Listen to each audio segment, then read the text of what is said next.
Stoicism, become undefeatable. In the city of Cyprus in 300 BC, there lived a very wealthy trader called Zeno. While on a voyage from Phoenicia to Piraeus, his boat sank, along with all of his cargo. Because of that single event, an event that was entirely out of Zeno's or anyone's control, this very wealthy man suddenly became poor in an instant. Imagine you were Zeno. How would you react to your entire life's work getting flushed down the drain by the sheer force of nature? What is the proper reaction? Would you be angry? Sad? Would you feel life has cheated you? For most of us, these would all be normal reactions, but not for Zeno, the father of Stoicism. One small change lasts an eternity, and one small reframing of your mindset can cascade into larger and more impactful changes later down the line. The core of Stoicism is the very definition of acceptance and indifference. After reading the works of Socrates and other great philosophers, Zeno created and taught Stoicism. According to Zeno, although we don't have much control over what happens to us, we do have control of how it affects us, and we must use this control to great effect. Rather than crying over spilled milk, or in this case, drowned goods, Zeno focused on maintaining his composure over the situation, remaining calm and neutral, despite his predicament.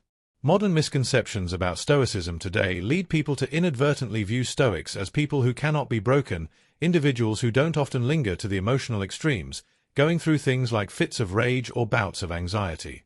But the original idea behind Stoicism was much more than that. Rather than just a way to describe people who are unemotional, Stoicism was a way to view, describe, and understand the world. It was a way of life, and that way of life has lasted for centuries. Stoic philosophy can be applied to situations today the same way it was applied thousands of years ago, and its benefits are just as impactful. Stoicism allows us to process negative emotions from negative experiences and turn them into thoughts that give us a unique perspective of the world. Perspective is everything, and everyone in the world has different experiences and thus different perspectives on things. Since the Stoics gathered, discussed, and taught philosophy in a public place, their general philosophy was widely known. They believed that Stoic principles could greatly benefit anyone and everyone, and so it didn't make sense for them to hide that knowledge behind the four walls of a school or the palace courtyards. As a result, everyone from slave to emperor could learn and become a Stoic, and they did. Some of the world's most notable Stoics include Epictetus, which translates to acquired as he was once owned as a slave, Seneca, who was a well-renowned statesman, and Marcus Aurelius, a Roman emperor and one of the most powerful men to have ever lived. The early Stoics practiced what they preached, avoiding all forms of segregation and leading the fight against inequality. They even invented the word cosmopolitan, which literally means citizen of the world. When people hear that word now, we think of cities like New York, Toronto, Dubai, and London because of how diverse they are. This was the type of unity and togetherness that the Stoics preached. At the time of Stoicism's foundation, women weren't allowed to pursue philosophy, but Stoics disagreed with that completely. Musonius Rufus, Epictetus' teacher, once said, "It is not men alone who possess eagerness and a natural inclination towards virtue, but women also. Women are pleased no less than men by noble and just deeds, and reject the opposite of such actions." Since that is so, why is it appropriate for men to seek out and examine how they might live well, that is, to practice philosophy, but not women? Even at a time when it wasn't popular, women were allowed to freely learn about Stoicism and become Stoics themselves. So why do so many people adopt Stoicism as a way of life? In a world full of unexpected turns of events, our emotions can tend to get in the way of things. In reality, we don't really get sad because bad things happen to us. We get sad because unexpected bad things happen to us. Rain is a good thing. It helps to water our plants, provides water for livestock, and keeps the temperature cool and humid. But the truth is, when that dark cloud catches you outside without an umbrella, it's never a good experience. So why don't we start crying once it starts to rain? It's because although the situation is bad, we've learned to expect rain. It's something that is unavoidable. We can't control the weather. Although it sucks, the rain passes and the light returns. Stoicism teaches us that in the same way, we should expect that everything bad that can happen will happen. Picture the worst outcome, and be content knowing it could happen. One of the Stoic exercises is known as voluntary discomfort, an exercise aimed at increasing feelings of gratitude. This involves activities like sleeping on the floor of your kitchen, taking cold showers when you normally take hot ones, or eating nothing but potatoes for a few days. This exercise helps you understand that no matter how hard it gets, you'll still survive and potentially thrive if your mindset is right. By being able to withstand these uncomfortable situations, we indirectly prepare our minds for future misfortunes.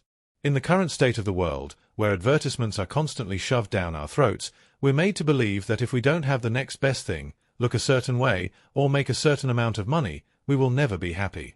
This message is important now more than ever. We enter the world not knowing much of anything. We grow up being taught things at home, in school, and by observing the world for ourselves. The thing is, a lot of times, all three of these sources of knowledge teach us in different ways. The question is, do we need to internalize all of this knowledge? If we do, we could unknowingly be setting unrealistic expectations for our lives, leaving us ultimately disappointed and unsatisfied in the end. That's no way to live. We should instead focus on improving ourselves, for ourselves. We should do things for ourselves and only for that reason. Attaching any external hope or secondary attachments to the actions we take almost always leads to disappointment. Most of the time, we end up trying to fill that emptiness with external things, such as blowing all your money on a fancy car, a house, or even starting a family. Sometimes we do all of these things for their external value and not their internal value. But Stoicism teaches that if you approach life this way, you place your happiness in the hands of external forces, forces that can always fail. Cars almost always break down, natural disasters wipe away entire cities, and divorce rates climb higher and higher each year. But even the free things in life come at a cost, the cost of space, both physical and mental. As Seneca once wrote, learning to live with less will create space in your life for the things that truly matter to you. Instead, we must place our happiness on our intrinsic value as humans and on nothing we have or can physically acquire. We must choose to do our best to keep a cool head, regardless of what life throws at us. Because regardless of what it is we want, at the end of the day, we don't have any control over the majority of things that happen to us, but we do have all the control over how we react to those things. That is the dichotomy of control, the most important principle in Stoic philosophy. In the words of Epictetus, the chief task in life is simply this: to identify and separate matters so that I can say clearly to myself which are externals not under my control, and which have to do with the choices I actually control. Stoics teach that we must learn to separate what we can control from what we cannot control. We need to determine our value not from things we can't control but from the things we can. Striving towards goals is a good trait, but breaking down when those things don't go your way is, in a Stoic's point of view, useless. Making YouTube videos is, well, a lot easier than being a Roman emperor, but it can still prove to be challenging sometimes. First, you must form your idea, which takes forever, then research that idea, scrap it because it sucks, start over, script the video, create the video, edit it, make the thumbnail, title, and everything else before you hit upload. Everything up until the point where you click upload is all up to you. However, once you click the upload button, the power shifts to the YouTube algorithm. Still, a lot of people judge the success of their YouTube channel or Instagram account based on how many views and subscribers or followers they have, metrics that, for the most part, are beyond your control. Stoics teach that instead, you should judge the success of your work based on the amount of effort you put in and not the outcome of your external hopes. Trust the process. Living with less means unbinding yourself from the societal handcuffs that you've essentially put yourself into. Think about a person who has been working hard at their job for the past 6 months. He now feels he deserves a promotion, and so he walks up to his boss with his performance report. The boss says thanks, doesn't grant him the promotion, and he goes home thinking he must suck at his job. He doesn't consider that the boss might have simply woken up angry, someone else might have been better qualified at that time, or maybe the company was just losing money and couldn't afford it. He doesn't know the reason, but he's still upset. If he simply placed his value on the quality of the performance report he turned in and kept doing what he was doing to earn the promotion he wanted, he could have been much happier overall. With the right perspective, his goal wouldn't have been diminished but just postponed. It's this reframing of your mindset that is crucial. A true Stoic does not view their successes based on the financial gain of their ventures, but is comforted by the fact that they can live a comfortable life without all the things money can buy. There are the four main virtues of Stoicism: wisdom, courage, temperance, and justice. Wisdom is being able to separate between what is internal and what is external, and the ability to choose our reaction to the things that happen to us. As Viktor Frankl said, between stimulus and response, there is a space. In that space is our power to choose our response. Courage, 2 words, persist and resist. Temperance, or moderation, is what I just did there, doing more with less, saying more with fewer words. While Jeff Bezos and Elon Musk are fighting at the top of Forbes' list, Stoics believe that the limit of wealth should simply be having what is essential and then having what is enough. Justice is the most important of all the virtues. It instructs that no one should do harm to another because we were all born for each other, to do good to one another and not to ourselves. Nelson Mandela was one of the most famous African leaders in the world. While he was fighting against apartheid, he got sentenced to life imprisonment, where he stayed for 27 years before finally being released. When he was released from prison, he was elected president of South Africa, and thus many people thought he was going to brutally punish all the people that had anything to do with apartheid or his imprisonment, but of course he did not. Throughout his time in prison, Mandela read the works of Marcus Aurelius and learned many of the core values of Stoicism, all of which he practiced throughout his life. Instead of calling for the heads of the wrongdoers, Nelson Mandela urged his people to instead seek the opposite, to relax and rebuild. He stressed that the past was now beyond their control and that the only thing they could do was to find a way to move forward and build a better nation. This is the way of the Stoic. In modern-day medicine, Stoicism is at the core of procedures like rational emotive behavioral therapy, REBT, and logotherapy.